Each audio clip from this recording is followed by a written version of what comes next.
to them that love God and are called according to his purpose. Not all things that happen are God's will. There's a lot of evil that happens on this world, but God can overrule the evil that is taking place on planet Earth, and he can bring good out of it. And I said, that's one step away from what you're talking about. And as I explained this to her, tears began developing in her eyes. She was sobbing, and I just want to tell you, it was just a powerful, powerful experience. That girl was completely transformed by the gospel, by the good news. It's liberating. Ended up going to college. We sent her a Bible. She ended up just falling in love with Jesus Christ, and her life just went in a completely different direction. Well, you say it's liberating, but I've had conversations with people who, the moment you say that no, God is not in control of every single thing that happens, it's not liberating for them, it's threatening. Yes. And they feel like, well, then there's no reason for my pain. There's no, what's behind this? Mm-hmm. How come?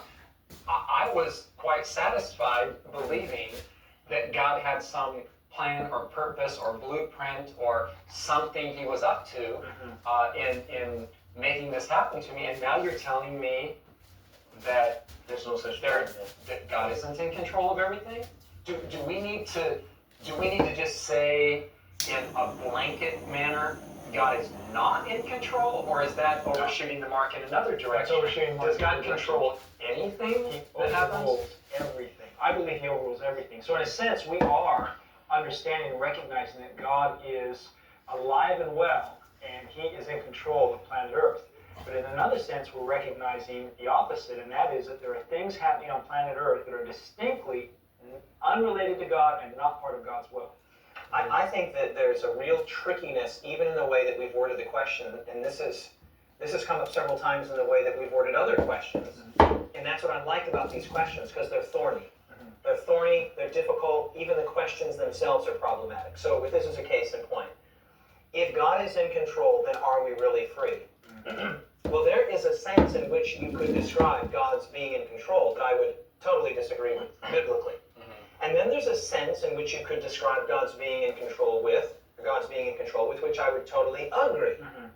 So maybe we should sort of define our terms there a little bit. In what sense is God in control? Like, for example, if I decide to pick this up right now, and then I decide to set it down.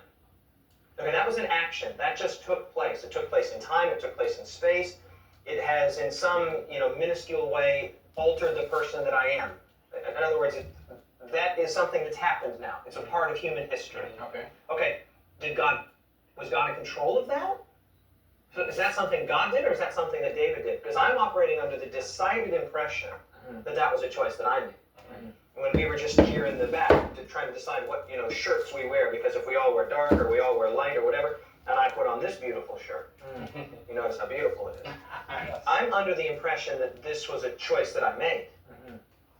Yeah, but the deterministic worldview. It was a good choice, wasn't it? Yeah, the deterministic worldview says that you're under the illusion that you made a free choice. The fact is, I'm not saying the fact is, I'm saying that in the deterministic worldview, they would say the fact is that your apparent choice was just that. It was apparent. You didn't make the choice because God is sovereign.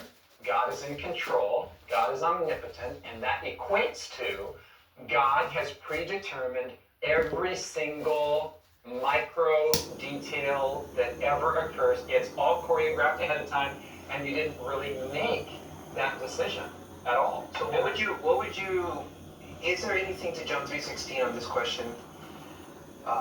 For whosoever believes in him. That sounds to me to contradict the notion that everything is controlled by God and that we're under the delusion, right? Yeah. God so loved the world that he gave, that whosoever believes in him should not perish but have everlasting life. So to me that sounds a lot like what you were just saying.